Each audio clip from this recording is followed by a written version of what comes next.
Algunos dicen, bueno, la política en la Biblia no aparece. No, aparece en todas partes. Aparece en todos sitios. Con otras connotaciones, con otros nombres, con otros personajes, otros países, pero la política siempre ha existido y siempre, de alguna manera, para bien o para mal, ha tenido gran influencia en las naciones, en los pueblos, en las gentes.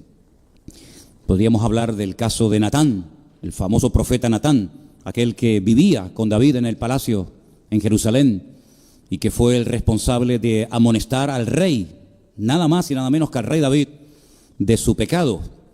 Y después de un tiempo que David había pecado con Betsabé, la esposa de uno de sus soldados, Urías, la Biblia nos enseña que David fue amonestado por el profeta Natán. Y él amonestó a un rey, a un monarca, a un político, diríamos en cierta manera. Vemos que, por ejemplo, José, que no era un político, pero fue un estadista espectacular, le dio consejos nada más y nada menos que al hombre más poderoso de toda la tierra, al faraón de Egipto. Egipto era un imperio, una potencia militar tremenda. Y cuando él le interpreta los sueños al faraón, una vez que se los ha interpretado y le dice, mira, van a venir años de abundancia, van a venir tiempos de escasez, lo que tienes que hacer es esto, esto, esto y esto, y le da consejos e instrucciones concretas y específicas al faraón de Egipto acerca de lo que tenía que hacer. Y el faraón se somete, el faraón le agradece y dice, ese hombre que me recomiendas eres tú.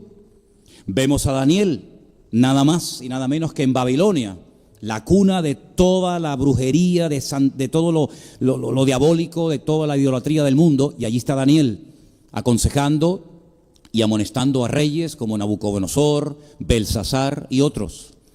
Vemos en el Nuevo Testamento a Juan el Bautista, casualmente lo leí ayer, diciéndole a Herodes que lo que está haciendo está mal. Y Herodes era el rey, un rey títere, pero al fin y al cabo rey de Israel, puesto por los romanos. Y cuando él le roba, cuando él le quita a su hermano, su esposa, el profeta Juan el Bautista le dice, lo que haces no es correcto, no es lícito. Y esto me imagino que no era agradable al rey Herodes, y al final le cortaron la cabeza, por decir la verdad, ¿no? Vemos al mismísimo Señor Jesucristo cuando es preguntado por algunos fariseos y por algunos religiosos de la época acerca del tema de los impuestos y de los tributos y todo esto. Vemos, por ejemplo, en Mateo, capítulo 22, del versículo 15 en adelante, unas palabras muy interesantes que quisiera leerlas en esta noche. Entonces los fariseos fueron y consultaron cómo sorprenderle en alguna palabra. Y le enviaron los discípulos de ellos con los herodianos diciendo, maestro, miren qué descripción los enemigos de Cristo, escucha esto, mira cómo describían los enemigos de Cristo, los que venían a sorprenderle en algún fallo, en algún error, cómo describieron a Cristo. Sabemos que eres amante de la verdad, que enseñas con verdad el camino de Dios y que no te cuidas de nadie, porque no miras la apariencia de los hombres. Una descripción de Cristo extraordinaria. Dinos pues, ¿qué te parece? ¿Qué opinas? ¿Es lícito dar tributo a César o no? Cuidado, cuidado. Como digas que sí, te pones en contra a todo tu pueblo. Como digas que no, te pones en contra por rebelión, por sedición a todos los romanos. Jesús, conociendo la malicia de ellos, les dijo, ¿por qué me tentáis, hipócritas? Tremendo, ¿eh? ¿Por qué me tentáis, hipócritas? Mostradme la moneda del tributo. Y ellos le presentaron un denario. Entonces les dijo, ¿de quién es esta imagen y la inscripción? Le dijeron, de César. Y les dijo, dad pues a César lo que es de César y a Dios lo que es de Dios. ¿Cuántos dicen amén? Una respuesta espectacular. Los dejó a todos realmente con la boca abierta, ¿no? Así que vemos que el Señor Jesucristo no enseñó nunca a sus discípulos y por consiguiente también a nosotros que por el hecho de ser creyentes no tenemos que cumplir la ley, sino más bien todo lo contrario. Más bien todo lo contrario. Todas y cada una de las leyes tenemos que cumplirlas, subrayo, siempre y cuando no vayan en contra de la palabra de Dios. Siempre y cuando no sean leyes que vayan en contra de la Escritura, tenemos el deber y la obligación de cumplirlas. Hay momentos en la historia en la que se dictaron leyes injustas, como por ejemplo se prohibía orar, y Daniel dijo: hasta aquí hemos llegado, amigo. Esa ley no la pienso cumplir, porque aunque esté firmada y ratificada por el rey, es una ley incorrecta y nadie me va a impedir orar y tener comunión con mi Dios. Y lo siguió haciendo. No es que a partir de ese día Daniel se convirtió en un hombre de oración. Dice que ya era su costumbre orar por la mañana, por la tarde y por la noche, todos los días de su vida, y lo siguió haciendo con las ventanas de la casa donde vivía abiertas. No se ocultó, no tuvo temor, porque era una ley antibíblica, y nosotros los cristianos, las leyes, tenemos obligación de cumplirlas siempre y cuando no vayan en contra de la palabra de Dios. ¿Estamos de acuerdo? Amén. Romanos capítulo 13, estamos poniendo una base de lo que queremos hablar en esta tarde. Hemos ya leído la explicación de Jesús sobre el tema de dar o no dar el tributo al César. Leamos en Romanos capítulo 13, estamos en plena efervescencia del Imperio Romano. El Imperio Romano lo domina todo: la cultura, el arte, la pintura, la arquitectura, la religión, absolutamente todo ha sido infectado, invadido por el Imperio Romano, y sabemos que los romanos eran idólatras, eran una promiscuidad sexual terrible, agresivos, violentos, despiadados, etcétera, etcétera. Pero en ese fervor, en ese tiempo del Imperio Romano en el que arrasaban y no tenían ningún tipo de escrúpulos ni de reparo con adultos, con jóvenes, con mujeres, con niños, Pablo escribe lo siguiente, Romanos capítulo 13, verso 1. Sométase toda persona a las autoridades superiores. Incuestionable el mandato. Sométase. Porque no hay autoridad sino de parte de Dios. Y las que hay por Dios han sido establecidas. De modo que quien se opone a la autoridad, a lo establecido por Dios, resiste. Y los que resisten acarrean condenación para sí mismos. Versículo 3. Porque los magistrados no están para infundir temor al que hace el bien, sino al malo. ¿Quieres pues no temer la autoridad? Haz lo bueno y tendrás alabanza de ella. Porque es servidor de Dios para tu bien, pero si haces lo malo, teme, porque no en vano lleva la espada. Hoy en día diríamos la porra, ¿no? Pues es servidor de Dios, vengador para castigar al que hace lo malo. Por lo cual es necesario estarle sujetos, no solamente por razón del castigo, sino también por causa de la conciencia. Y termino con el verso 6 que dice: pues por esto pagáis también los tributos, los impuestos, porque son servidores de Dios que atienden continuamente a esto mismo. ¿Cuánto dicen amén? Así que he puesto como base estos dos textos, uno de Mateo capítulo 22, otro de Romanos capítulo 13, donde vemos que las autoridades, repito y subraya, siempre y cuando no vayan en contra de la palabra de Dios, hay que obedecerlas, hay que sujetarnos. No todas las leyes caerán de buen agrado en nuestra vida. Hay algunas leyes que nos gustaría que no existieran, pero aún así hay que cumplirlas. La madurez del creyente no se demuestra cantando. Cantar no cuesta nada. De hecho, lo hemos hecho ahora y podíamos haber estado 3/4 de hora más.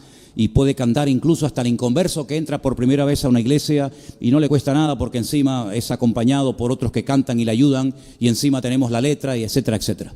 La madurez del creyente se demuestra en muchos aspectos de la vida, y uno de los aspectos de la vida del creyente es someterse a aquellas autoridades y a aquellas leyes que aparentemente nos pueden parecer duras, difíciles de cumplir, pero sin embargo, si es ley y no está en contra de la palabra de Dios, repito y dejo claro, tenemos la obligación de cumplirlas, cada una de ellas. A mí me gustaría, les soy sincero, poder ir a 160, 180 por las autopistas. A mí personalmente me encantaría, pero no puedo, porque el límite de velocidad, la autoridad en este país lo ha establecido a 120. Si queremos correr más de la cuenta, pues tendríamos que irnos al país de nuestra hermana Cordy, en Alemania, donde hay muchas autopistas, que ahí no hay límite de velocidad, pero nosotros no vivimos según las leyes de Alemania, nosotros vivimos según las leyes de España. Y hay leyes que nos pueden gustar más, nos pueden gustar menos, pero son las que hay. Y este es el país donde vivimos, y en el país donde vivimos los creyentes tienen que saber vivir y tienen que adaptarse. Y por ejemplo, si hubiéramos vivido en los primeros siglos de la era cristiana, existía la esclavitud. No era un delito tener esclavos, al contrario, Pablo escribe a los esclavos cristianos. Repito, a los esclavos cristianos. Y les dice, sujetaos a vuestros amos. Y no creáis que porque algunos de ustedes tienen el privilegio de tener amos creyentes, le vais a servir peor. Sino al contrario, si eres esclavo y tu amo es creyente, tienes que servirle mejor. Primero porque es tu amo y segundo porque es tu hermano en Cristo. ¿Qué te parece? En ningún momento el apóstol Pablo, ni Pedro, ni Juan, ni Santiago, ni ningún apóstol, ni el mismo Cristo dijo hay que abolir la esclavitud. En ningún momento, sino más bien todo lo contrario. Y cuando Pablo conoce en Roma a un esclavo que se ha fugado de casa de su amo, de Filemón, y lo lleva a los pies de Cristo, no le dice, bueno, pues ahora que eres mi hermano en Cristo, quédate aquí conmigo, borrón y cuenta nueva, sino que escribe una carta preciosa, que la tenemos, por cierto, aquí en nuestras Biblias, que es la carta de Pablo a Filemón, y le dice, y ahora vete a casa de tu amo y da la cara. Da la cara. No te preocupes, yo voy a interceder por ti. Filemón es mi amigo, Filemón es mi hermano en Cristo. En su casa hay una iglesia que la pastorea Lucas. Tú no te preocupes, que yo voy a hacer todo lo posible para que Filemón te reciba. Y ahí empieza un juego de palabras. Sabemos que la palabra onésimo significa útil. Pero Pablo dice, que en otro tiempo te fue un inútil, ahora te es útil tanto a ti como a mí. Te pido que lo recibas, que tengas misericordia, que lo recibas como un hermano, no como a un prófugo de la ley, sino como a tu hermano en Cristo. Y si en algo te defraudó, si algo te robó, si algo te hizo daño, pues ponlo a mi cuenta que yo lo pago. Es decir, vemos que en ningún momento el apóstol Pablo incita a Onésimo a rebelarse en contra de su amo, sino más bien todo lo contrario, a dar la cara y a tratar de solucionar las cosas de la mejor manera. Ahora bien, trasladando todo esto a nuestro tiempo actual, pleno siglo XXI, y en este país tan lleno de mezclas y tan complicado y a veces tan difícil de entender como es España. Sé que en esta noche hay hermanos que han venido de otros países. Sé que aquí entre nosotros hay argentinos, cubanos, venezolanos. ¿Qué más? Uruguayos. Sí, argentinos. En fin, de Ecuador. Bueno, todos nosotros tenemos algo en común y vivimos todos en el mismo país. Y este país de España, yo he tenido el privilegio de conocerlo un poco. Mis padres son españoles, mi padre ya murió, mi madre aún sigue con vida, los dos son españoles o fueron españoles, mi padre. Mis abuelos nacieron en España, los conocí. Mis bisabuelos los conocí por parte de mi abuelo, también eran de España. Mi bisabuelo fue alcalde de Arrecife de Lanzarote, 1800 y pico, antes de huir rumbo a Cuba en un barco de vela, y después fue a Argentina y posteriormente llegaron a Venezuela. Es decir, que conozco un poco este país. Este país es un país lleno de mezclas, porque por este país de España han pasado todos los que te puedes imaginar y conozcas. Han pasado los celtas, los íberos, los fenicios, los suevos, los vándalos, los alanos, los romanos, los árabes, los judíos y ahora los argentinos, los bolivianos, los chilenos, los dominicanos, ¿sí? Que por este país ha pasado absolutamente todo el mundo. Está en un lugar estratégico del continente europeo, es donde termina o donde empieza Europa, según cómo se mire. Para los griegos, ellos lo llamaban Iberia. Iberia era España para los griegos, Hispania, que significa país de metales preciosos para los romanos. Y cada uno de los que han pasado han dejado su cultura, sus tradiciones, sus palabras, etcétera, etcétera. Por lo tanto, cuando hablamos de España no hablamos de un país homogéneo. Si juntáramos a un gallego, a un andaluz, a un vasco, a un canario, a un catalán, a un madrileño, aunque todos hablan el mismo idioma, aparentemente, la diferencia de una región a otra es tan abismal que a veces cuando saltas de una provincia a otra parece que te has ido de España y has llegado o has aterrizado en otro lugar. Se hablan oficialmente 4 idiomas oficiales, pero luego hay más de 16 dialectos que se hablan en diferentes partes del país, como el aranés, el ibicenco, el mallorquín, el valenciano y tantos dialectos que se enseñan y se hablan. Es un país que realmente es un misterio que permanezca unido, porque es tan diferente una persona del norte a una persona del sur, o una persona de Castilla, a una persona de Cataluña, o a un vasco, o a un gallego, que es realmente algo milagroso el que España se haya mantenido, digamos, unida durante tantos siglos. Hay algunos refranes muy conocidos cuando se habla de España. Tomé nota de alguno de ellos. Este, por ejemplo, me llamó mucho la atención.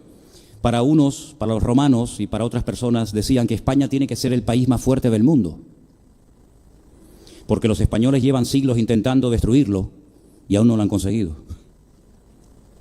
Otros decían, los españoles prefieren la guerra al descanso, y si no tienen enemigo exterior, siempre buscarán uno dentro de la casa.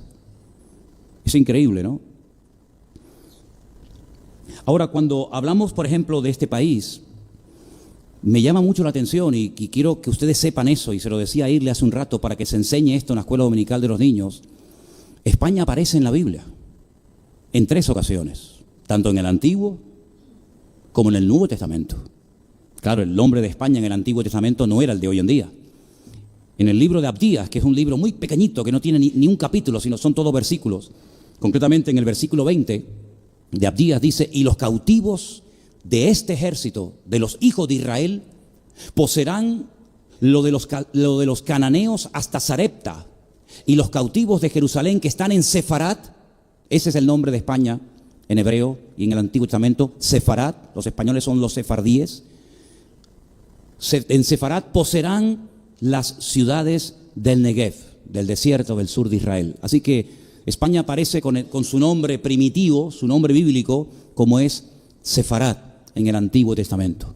Y en el Nuevo Testamento, concretamente en la carta del apóstol Pablo, en el capítulo 15, aparece en 2 ocasiones el nombre España. Y quiero leerlos. Me imagino que muchos lo sabrán, otros tal vez no. Romanos 15, 24.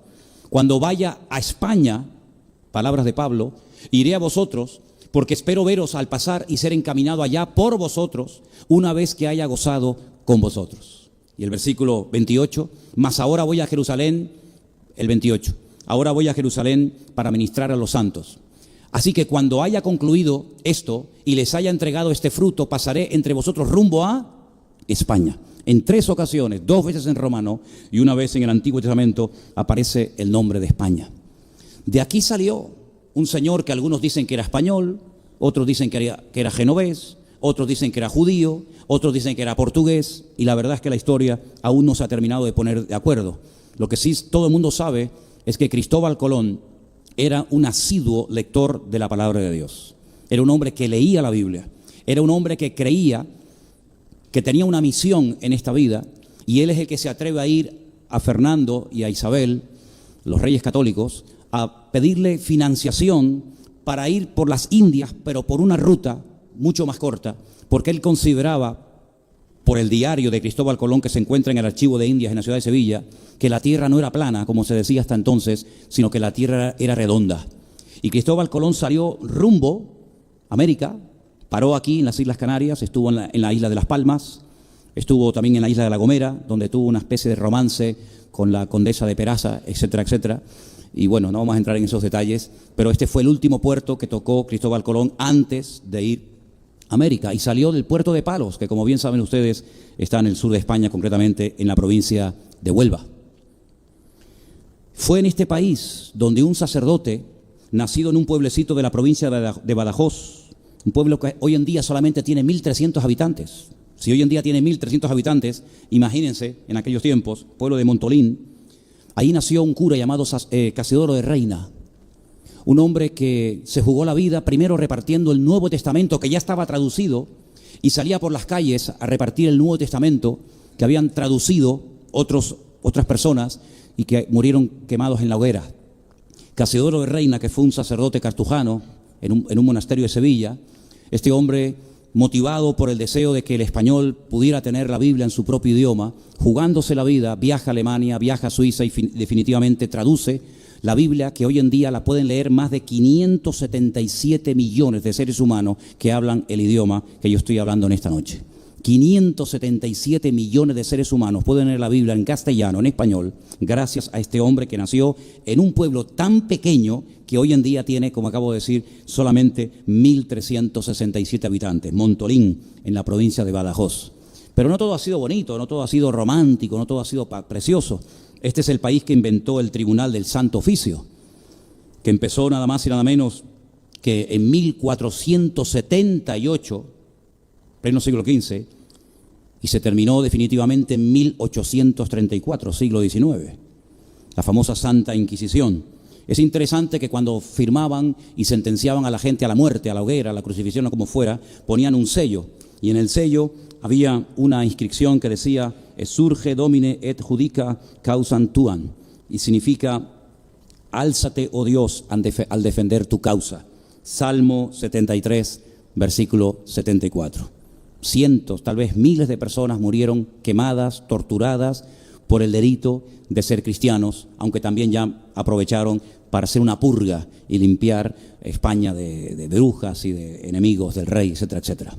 Así que no todo siempre ha sido bonito, pero cuento todo esto porque yo creo que la historia marca a los pueblos. Hay tradiciones, hay costumbres, hay palabras, hay canciones, hay folclore, hay muchas cosas que vienen de la antigüedad y todo eso es necesario saberlo y conocerlo para que entendamos por qué ese refrán que se dijo hace muchos años, Spain is different, es la pura realidad. España es un país muy diferente.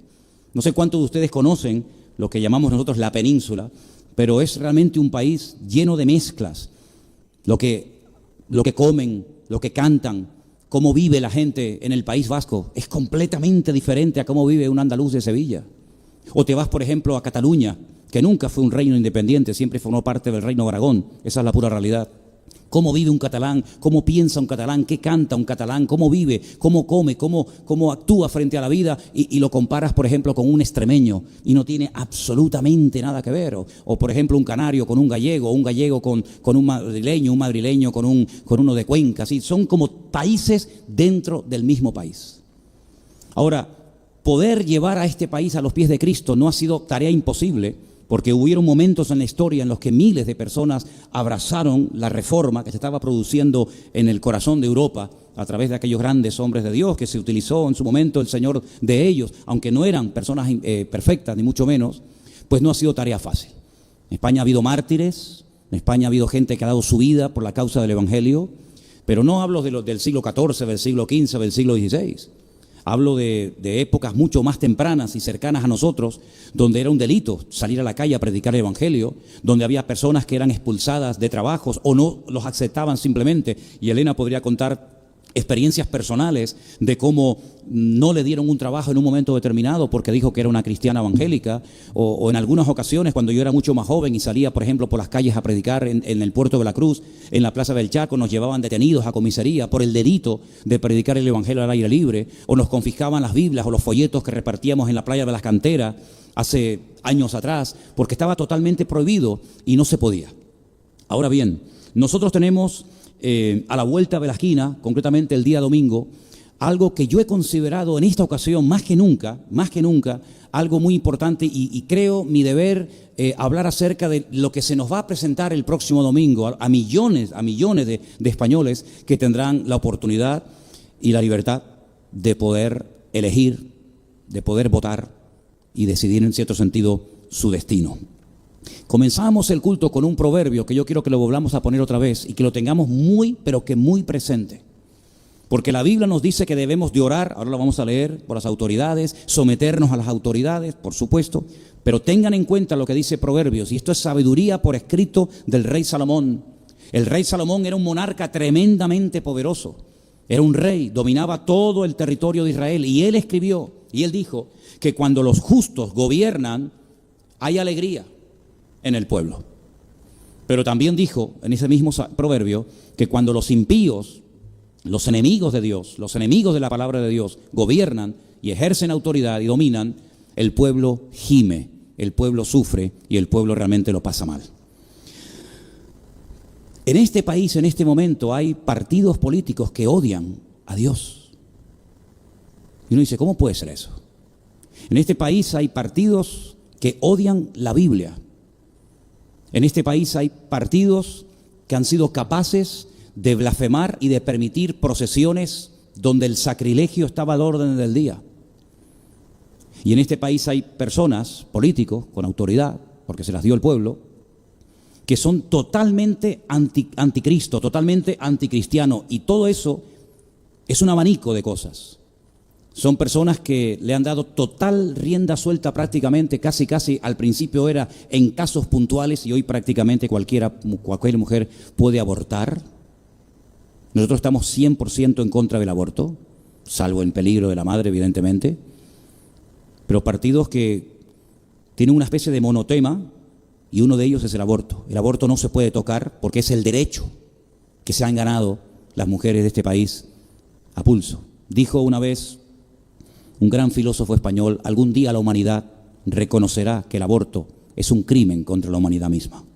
Algún día el hombre se dará cuenta que matar a su propia especie es lo peor que se puede hacer. Se habla del derecho de la madre, pero ¿quién defiende el derecho del niño? Se habla de que no es un ser vivo, se cambian los adjetivos, pero aunque la mona se vista de seda, mona se queda. No deja de ser un crimen, no deja de ser un asesinato, me da igual si lo sacan a los 3 meses, a los 15 días, a los 6 meses, o como se dice hoy en día, incluso en el momento de nacer. Ahí se quiere llegar, hasta en el momento del mismo parto, están dispuestos a aprobar una ley que si en ese momento la madre decide no tenerlo, en ese momento se puede eliminar al niño. Hasta ese punto hemos llegado. Tocar hoy en día el tema de los homosexuales en cualquier tertulia, en cualquier radio, en cualquier periódico, en cualquier televisión, es declararte hombre muerto. Ha habido grandes periodistas que, no sé si ustedes han notado, que han desaparecido completamente de la radio, de la televisión, se han tenido incluso que ir a otros países, como por ejemplo nuestro hermano en Cristo César Vidal, uno de los mejores historiadores y periodistas que ha dado este país, se ha tenido que ir a vivir a los Estados Unidos, porque en cuanto tocaba en las tertulias, en las emisoras en las que trabajó el tema del aborto, el tema de la homosexualidad, se le cerraron todas las puertas, incluso hasta algunas personas intentaron quitarle la vida y matarlo. Hablar que hoy en día la familia no solamente se puede formar por un hombre y una mujer, que esa es la familia bíblica y la que Dios avala, decir que no es familia ni matrimonio un hombre con un hombre, una mujer con una mujer, o un hombre con un animal, o un animal con una mujer, eso hoy en día sería declararte hombre muerto y cerrarte todas las puertas. Pero a ese punto hemos llegado. Partidos que quieren apoyar otro modelo de familia que el que nuestro Dios nos ha enseñado en su palabra. Y creo que ya sabéis, porque lo he dicho en varias ocasiones, que la unión entre el hombre y la mujer, con esa unión entre un hombre y una mujer, se forma el nombre de Dios. Y en el momento en el que quieras poner un hombre con un hombre o una mujer con una mujer, el nombre de Dios desaparece. Y en el momento en el que en una unión incluso entre un hombre y una mujer y quites el nombre de Dios, lo que queda es fuego y destrucción. Y lo que se ha intentado sistemáticamente de una forma muy bien planificada es quitar a Dios de en medio. Pero no solamente quitar a Dios de en medio, sino hacerle la guerra a Dios. Y ha habido personas que son diputados, que son personas de relevancia política a nivel nacional, que tienen sus escoltas y buenos sueldos, y que tienen sus choferes, etcétera, etcétera, que han sido capaces de entrar a iglesias, en este caso católicas, a interrumpir una misa, a interrumpir un acto religioso, lo cual es un delito registrado en la Constitución, porque consideran de que ser creyente o defender a la familia de toda la vida o estar en contra del aborto es como ser un retrógrado y ser una persona del siglo XV o del siglo XIV, cuando nada más lejos de la realidad. Nosotros los cristianos hemos sido llamados a defender la vida y nunca la muerte. Y les puedo asegurar de que el tema de la eutanasia está encima de la mesa. Y lo que se quiere es a toda costa introducirlo y vamos a volver a los tiempos de la Segunda Guerra Mundial, donde el que no producía, el que no caía bien o el que tenía la más mínima tara o defecto se le podía eliminar porque no era productivo para la sociedad. Imagínense si se aprobara por decreto ley la eutanasia, a cuántos ancianos que ya están apaleando, humillando y tratando como si fueran animales, se les eliminaría y encima se creería que se les hace un favor. Bueno, pues detrás de todo lo que estoy diciendo, que nos puede parecer la época de los cavernícolas, la época de Sodoma y de Gomorra o de Babel, pues eso es algo actual y eso es lo que llaman ser del siglo XXI. Eso es lo que llaman ser moderno. Hay partidos que tienen como punto de mira, de ayuda fundamental, a los musulmanes. Nosotros no tenemos nada en contra de los musulmanes, pero los musulmanes sí tienen muchas cosas en contra de nosotros. Porque para ser un buen cristiano uno tiene que amar a tu prójimo como a ti mismo. Pero para ser un buen musulmán tienes que amar, tienes que odiar a los cristianos, y si puedes matarlo, aprovecha y hazlo. Esa es la pura realidad. En el Corán no existe misericordia. Hemos estado en Israel hace muy poco y hemos visto filas de viudas o de mujeres abandonadas o de niños con defectos que no van a recibir ni la más mínima misericordia, porque en el momento en el que tu marido muere o caes enfermo o tienes la desgracia de caer en la droga o de quedarte solo ante la vida, amigo, eres hombre muerto, como en los tiempos de la Biblia, que los extranjeros, los huérfanos y las viudas eran los colectivos más desfavorecidos y eran personas condenadas a la miseria más absoluta, hasta que Cristo aparecía por allí, ¿verdad? Y les cambiaba la vida.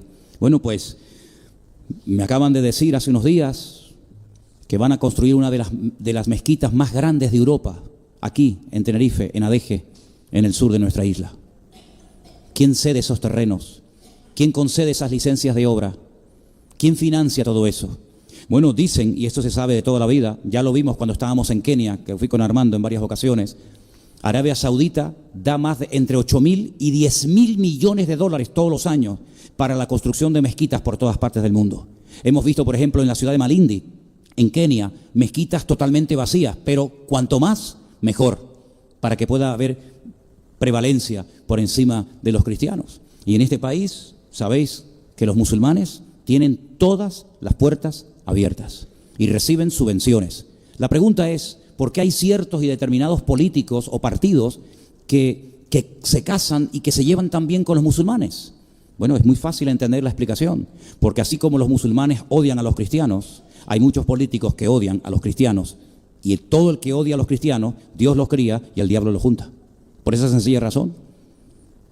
Quiero que también sepan ustedes, hermanos, que no solamente está pasando esto en nuestros días hoy en día, sino que no hace mucho tiempo, yo lo dije aquí, no sé si ustedes se acuerdan, se quería aprobar una ley, gracias al Señor que no salió, pero se quería aprobar una ley donde todos los que fueran a predicar desde un púlpito en una iglesia el domingo tenían que ir a una oficina, a un edificio, a un lugar que ellos establecieran y diseñaran y designaran, y llevarles el mensaje por escrito, para que ellos revisaran si las palabras que los pastores íbamos a predicar el domingo a la mañana o a la tarde podían ser ofensivas o podían tocar el tema de la homosexualidad, y entonces una especie de censura, decir, lo siento, esto usted no lo puede decir, esto es un delito, esto no lo puede decir, y entonces ellos te aprobaban o no el mensaje que tenías que compartir el domingo, y entonces venías y dabas el mensaje según lo que ellos te habían cortado o añadido. A esos extremos se quería llegar el año pasado aquí, en España, en este país. Gracias al Señor que esa ley no se aprobó, aunque yo les puedo asegurar que este que les habla terminaría en la cárcel. Porque a mí jamás nadie me va a decir lo que debo y lo que no debo hablar de la palabra de Dios, sino todo lo contrario. Los cristianos, y más yo que me dedico a servir al Señor, tenemos que tener el valor de denunciar lo que la Biblia denuncia, de avalar lo que la Biblia avala y de decir claramente todo el consejo de Dios, le guste a quien le guste y le pese a quien le pese. No sé lo que ocurrirá en los próximos años, pero lo que está bien claro es que desde hace mucho tiempo se está intentando ir cortando, hasta el punto, queridos hermanos, que se está llegando a un nivel en el que se está comentando muy seriamente, no sé si ya existe en algún colegio, lo ignoro, de que se supriman los baños de niños y de niñas, porque vamos al unisex, ¿verdad? Ya hay un montón de cosas unisex, ya cuando pasas por una peluquería, ya es peluquería unisex, si hay ropa unisex, si hay gimnasios unisex, y iglesias unisex, etcétera, etcétera, ¿no? Pero la Biblia hace una gran diferencia. Si yo fuera mujer, a mí me ofendería que me quisieran comparar con un hombre. Si yo fuera hombre, que lo soy, me ofendería que me quisieran igualar a una mujer. Esto no es cuestión de ser mejor o peor, es cuestión de aceptar lo que eres y punto. Y la Biblia nos habla, y la naturaleza y la ciencia lo avala, que solamente existen dos sexos, masculino o femenino. Pero creo que ahora hay también como una moda de gente que no se sienten, porque antes se sentía o hombre o mujer. Y el hombre a veces quería ser la mujer y la mujer quería ser hombre. Pero ahora hay una tercera característica, o una cuarta o quinta, ya no sé por dónde vamos. Que hay algunos que ya son asexuales. Ya no se sienten ni hombre ni mujer. Por eso hay que inventar algunas palabras y algunos adjetivos y algunos términos nuevos, porque ya cómo te diriges a uno que no es hombre y a uno que no es mujer. Me hace recordar ese versículo que dice la Biblia, que en el tiempo del fin, cuando el Señor venga, será un día que solamente el Señor conoce, que no será de día ni de noche. Y uno dice, ¿cómo será ese día? Porque o es de día o es de noche. Ese día solamente lo conoce el Señor. Pues hemos llegado a un punto en el cual hay niños, jovencitos, ¿verdad?, que ya dicen que no se sienten ni hombre ni mujer. ¿Saben que en la Biblia hay 44 versículos que hablan acerca de las responsabilidades civiles de los cristianos? Vamos a leer uno de ellos. 1 Timoteo 2, versículos del 1 al 2. Exhorto ante todo a que se hagan rogativas, oraciones, peticiones y acciones de gracias por todos los hombres, por los reyes y por todos los que están en eminencia, para que vivamos quieta y reposadamente en toda piedad y honestidad. Tito 3, versículo 1, nos dice lo siguiente: recuérdales que se sujeten a los gobernantes y autoridades, que obedezcan, que estén dispuestos a toda buena obra. Nuestra obligación es orar para que vivamos quieta y reposadamente, dice la Biblia. Luego, si podemos vivir tranquilos, quieta y reposadamente orando, oremos.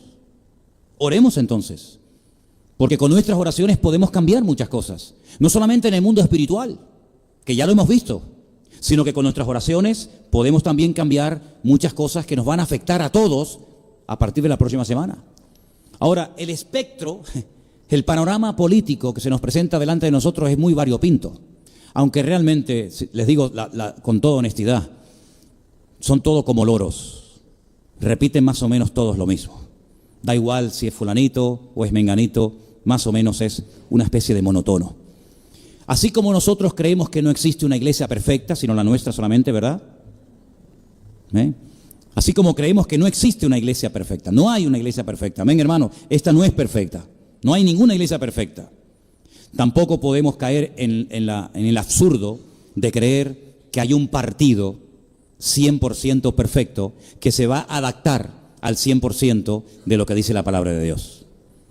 En todas las iglesias hay sus más y sus menos, están compuestas por seres humanos. Los seres humanos somos imperfectos, pero hay una gran diferencia entre los que somos imperfectos y amamos al Señor y queremos agradarle, y aquellos que también como nosotros son imperfectos, pero entregan su vida para el mal y para ser instrumentos del diablo. Hay una gran diferencia. Una iglesia nunca puede ser perfecta, porque desde el pastor hasta el último, todos son imperfectos. Pero esas personas imperfectas reconocen su dependencia de Dios, recurren a Él, claman a Él, el Señor los fortalece, los ayuda, los transforma, los restaura, etcétera, etcétera. Y sus imperfecciones están sometidas al gobierno de Dios y pueden llegar a ser personas de mucha bendición si se dejan utilizar por Dios, a pesar de que son instrumentos imperfectos. Pero el hombre imperfecto que no quiere conocer a Dios, que le da descaradamente las espaldas a Dios, puede llegar, si encima tiene poder y autoridad, puede llegar a hacer gemir y llorar a los santos, a los hijos de Dios, como hemos leído en esta noche en el libro de Proverbios.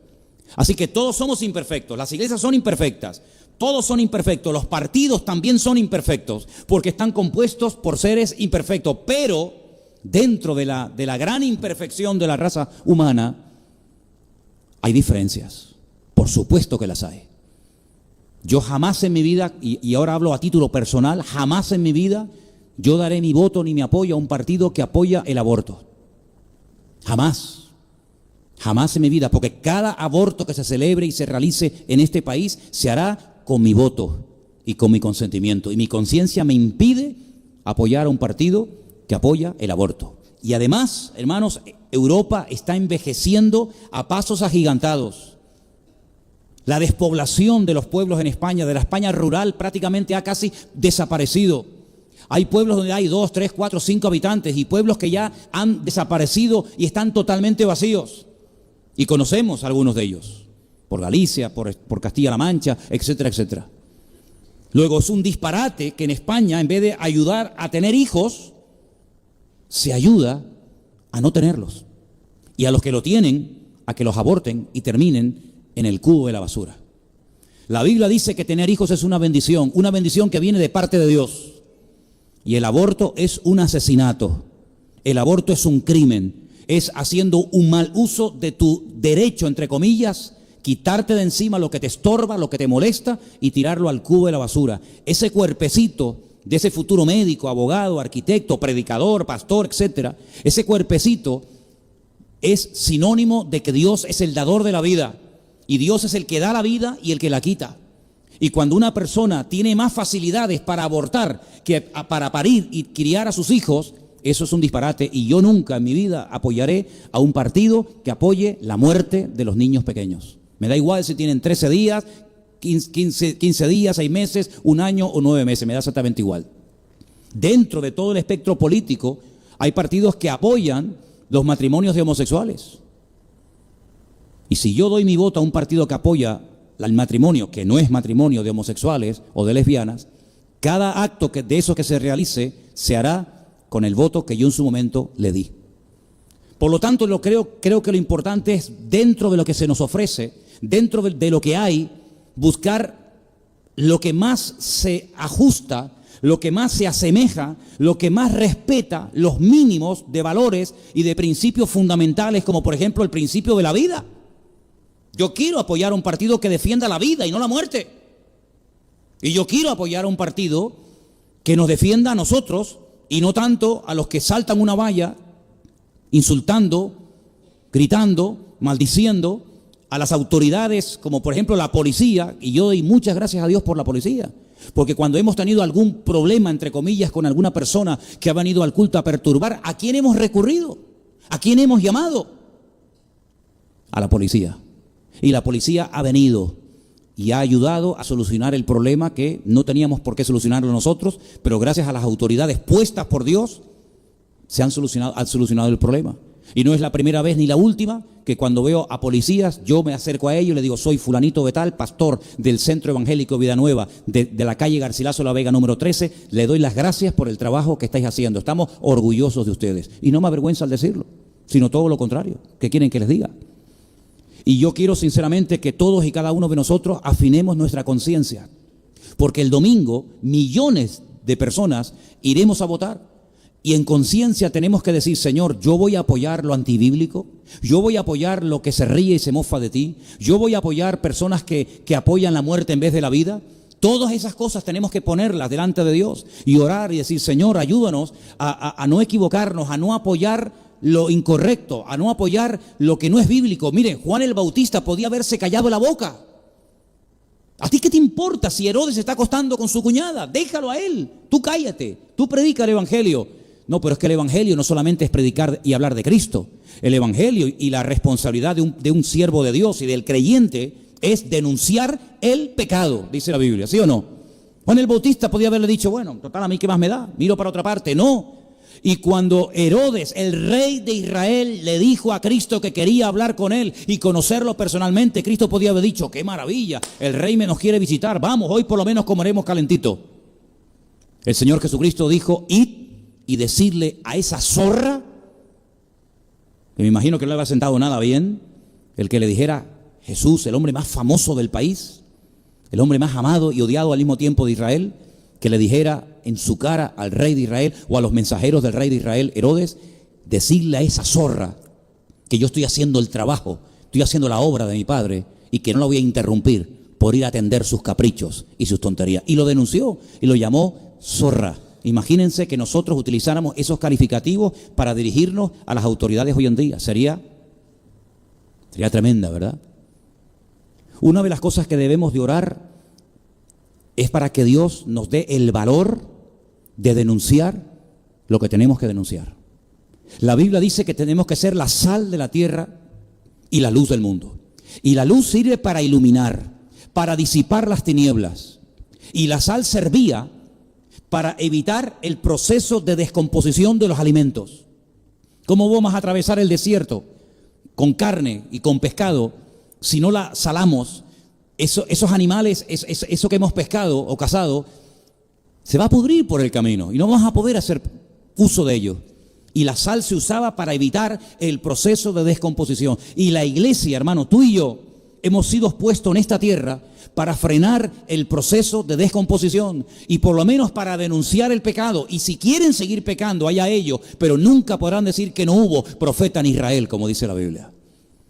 Por lo tanto, cuando se nos presente la oportunidad de hablar en tertulias, con vecinos, con amigos, compañeros de trabajo, de la universidad, donde sea, donde sale el tema de la homosexualidad, el tema del aborto, el tema de esto o el tema de aquello, hermanos, hagamos actos de presencia, no nos quedemos callados, digamos lo que Cristo diría en ese momento si estuviera en nuestro lugar. Y por otra parte, dejando un poco el tema espiritual a un lado, yo sinceramente siento en mi corazón que este país necesita un cambio. Yo le hablaba el otro día con Chantal, la hija de nuestra hermana Miguelina, y me decía algo que a lo mejor algunos de ustedes pueden decir, no, pero si a mí también me pasaba lo mismo. Ella me dijo que en su país, en la República Dominicana, cada mañana antes de entrar a clase, se cantaba el himno nacional y se levantaba la bandera. Y nos llamaba la atención y lo veían como lo más normal del mundo. No quiero ni imaginarme lo que le harían a una persona del público en la famosa Super Bowl, cuando se van a enfrentar los dos equipos finalistas, ¿no? En esa competición de rugby americano, donde cantan el himno americano y levantan la bandera. No quiero ni pensar lo que le harían a una persona por quemar la bandera norteamericana de las barras y de las estrellas y por insultar y gritar al himno norteamericano. Yo creo que cualquier norteamericano, sea demócrata o sea republicano, lo machacaría en aquel momento. No sé cómo era en Cuba, si se cantaba el himno y se levantaba la bandera, o en Venezuela. Yo aún me acuerdo de Gloria al bravo pueblo, que todo aquello. Venezuela podrá estar hecha a pedazos y podrás estar a favor de uno o en contra de otro, pero que al venezolano no le toquen su bandera y que al venezolano no le toquen su himno, porque esa bandera y ese himno representa la esencia de un pueblo. Y me da igual si es fulanito o es menganito, pero lo que no haría jamás un japonés, ni un cubano, ni un argentino, ni un venezolano, ni un chileno, ni un canadiense, lo que no haría nadie, ustedes han podido comprobar cómo en este país la bandera se quema, al himno nacional se le pita, se le insulta, y en algunas provincias de España el ir con una bandera es casi jugarte la vida. Y yo, por ejemplo, he estado en unas cuantas iglesias en Estados Unidos predicando. He estado en Orlando, he estado en Miami, he estado en Atlanta, he estado en California, y yo he visto en todas las iglesias norteamericanas, en la famosa Catedral de Cristal de Robert Schuller, allí en California, yo he visto en todas las iglesias norteamericanas la bandera de Estados Unidos. Y nadie se alarma, nadie se asusta, porque representa al país que amas y que quieres evangelizar. ¿O no queremos evangelizar España? Yo doy gloria a Dios por cada uno de los que han venido de otros países que están con nosotros. Para nosotros eso es un gozo, porque además no es nada nuevo. Ya Dios nos lo dijo cuando teníamos la plataforma en aquel lugar. Una noche el Señor me dio una palabra profética que la di hace casi 20 años, cuando éramos 6 allí en ese rincón y que entrábamos por lo que hoy en día es el Rastro. Y teníamos toda la iglesia llena de paneles y de cortinas porque había tanto eco aquí adentro que era prácticamente imposible predicar y entendernos. Y yo dije ahí, cuando estábamos en ese rinconcito, 6 o 8 personas, que esta iglesia se llenaría de extranjeros y de gente herida. Y en aquel momento no había nadie que entrara dentro de esa clasificación. Y el Señor comenzó a sorprendernos. Incluso llegamos a tener en el Puerto de la Cruz la fiesta de las naciones, donde vino Antena 3 y donde vinieron las radios y donde vinieron las televisiones en el Día de las Naciones, porque llegamos a tener un montón de hermanos de diferentes países entre nosotros. Y para nosotros es un privilegio el tener hermanos de Colombia, de Venezuela, de Argentina, chileno, cubano, etcétera. Es un gozo. Pero seamos sinceros, lo que nosotros debemos de orar y pedirle al Señor es que se convierta gente de aquí. Porque la mayoría del latino que viene ya viene evangelizado o convertido y busca solo la iglesia. Y no es tan complicado que hermanos latinos como ustedes vengan a esta congregación o a otra. Pero lo que es complicado y lo que debe ser nuestra meta es orar para que se conviertan canarios y se convierta el de la tienda y el del supermercado y el de la ferretería y el vecino de arriba. Y debemos de orar para que se convierta gente de aquí. Amén, hermanos. Pero ¿cómo los vamos a alcanzar si no los amas? ¿Cómo vas a evangelizar a una persona de un país del cual estás todo el día hablando basura y quejándote por todo lo que hace y por todo lo que es? España tiene muchos defectos, no nos cabe la menor duda. A mí me han operado 4 veces. 4 veces he estado en la mesa de un quirófano y yo no he pagado ni un centavo. Me operé en Sevilla, me operé en Burgos y me operé 2 veces en Tenerife. Y yo doy gracias a Dios, porque yo no tuve que llevarme las sábanas, ni las toallas, ni las curitas, las tiritas, ni me tuve que llevar nada. Y yo doy gracias a Dios porque a mí me atendieron.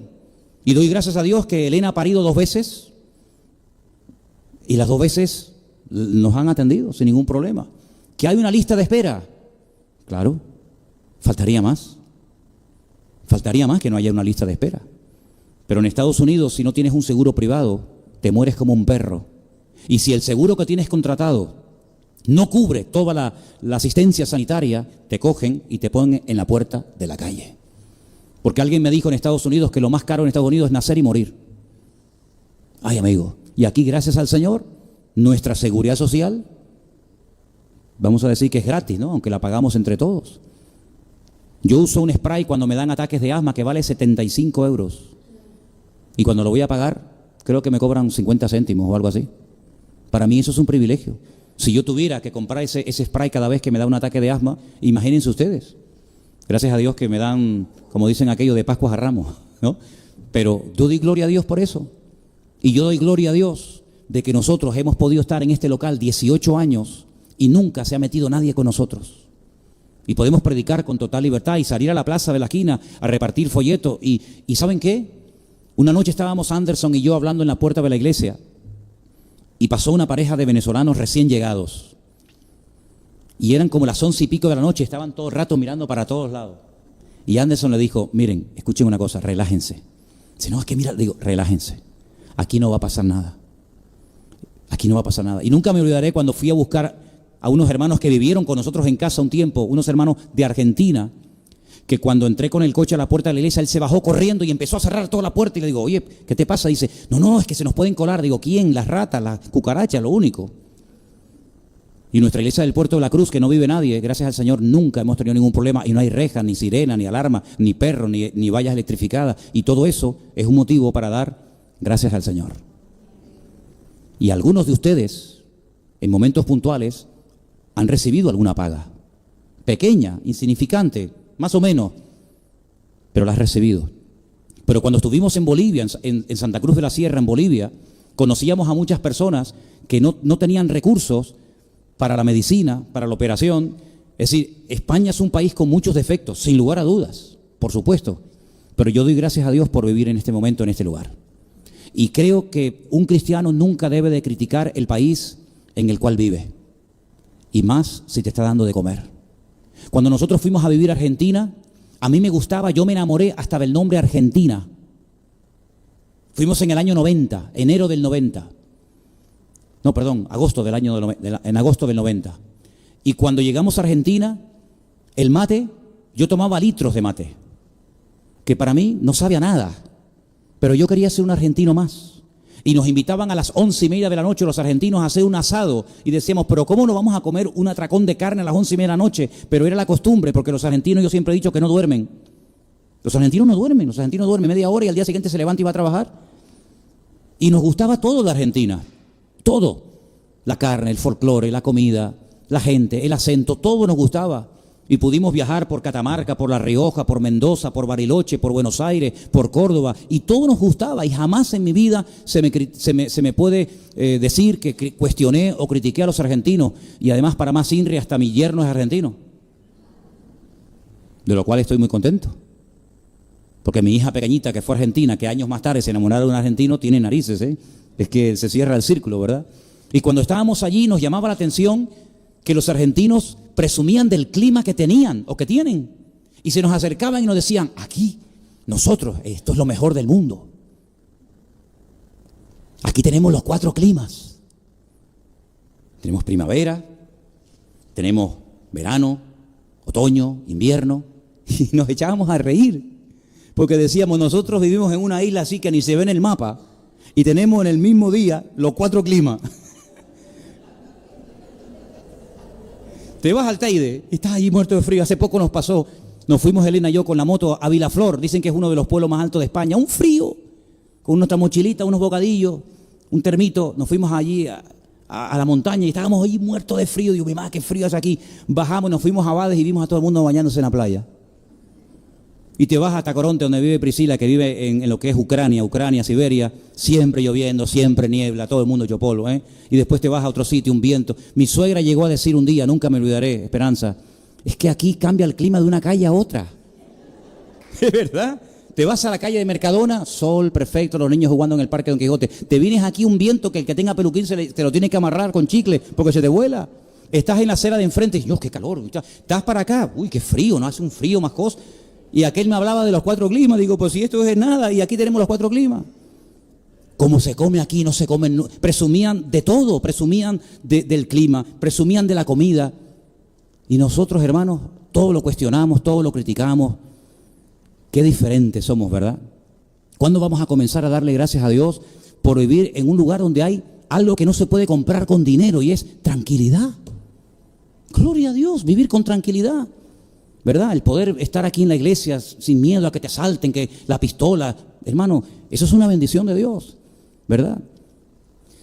Y a mí me gustaría que este fin de semana, cuando vayamos por la mañana o por la tarde, bueno, por la tarde hay culto, para que lo sepan, me gustaría que le pidiéramos al Señor que nos diera sabiduría para votar por alguien que ame la vida, por alguien que crea en Dios. Yo quiero de verdad tener un presidente del país que diga, yo creo en Dios, porque hay algunos que le das como hasta vergüenza decir, no, yo creo en Dios, y te miran como, ¿de dónde salió el astronauta este, no?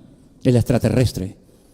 No es ningún delito creer en Dios, al contrario, es un privilegio el poder decir, yo tengo fe, y llevo a mis hijos a una iglesia donde le enseñan principios y respeto y educación, y lo llevo a la escuela dominical, y que no nos vean como bichos raros.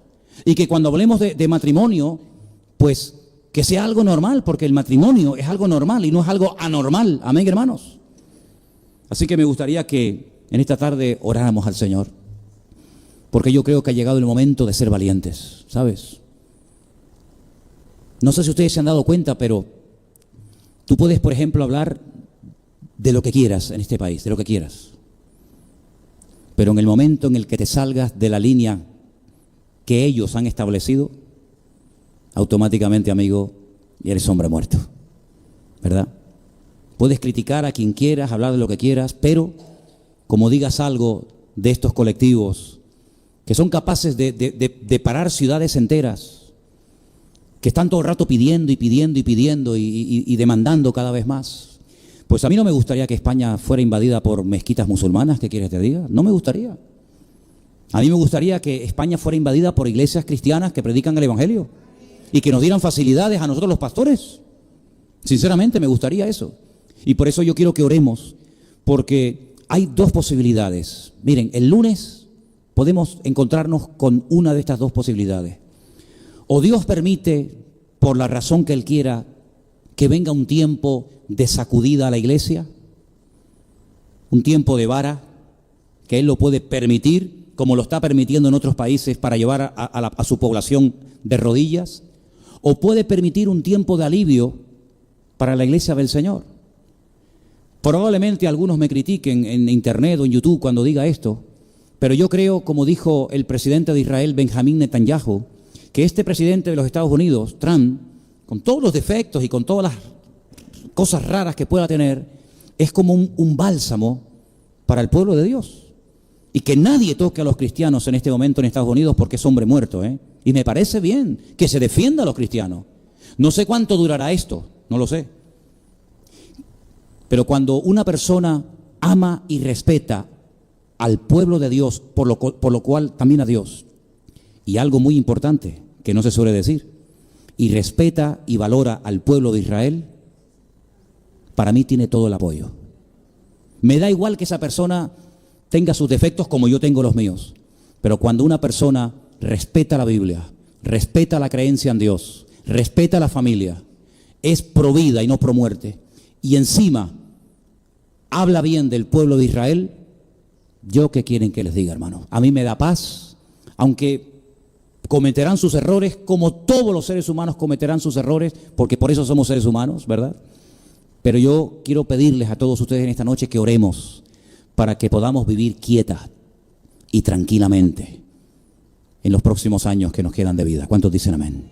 Nos ponemos de pie, queridos hermanos. Vamos a ponernos de pie. Y tengo algo aquí apuntado, lo puedo enseñar a los que quieran, para que vean que no me estoy inventando nada ahora, ni improvisando. Y me pregunté, ¿digo esto o no lo digo? Lo voy a decir. Quiero que los hermanos y los creyentes que se congregan en esta iglesia amen el lugar donde vivimos. No creo que esté pidiendo nada exagerado.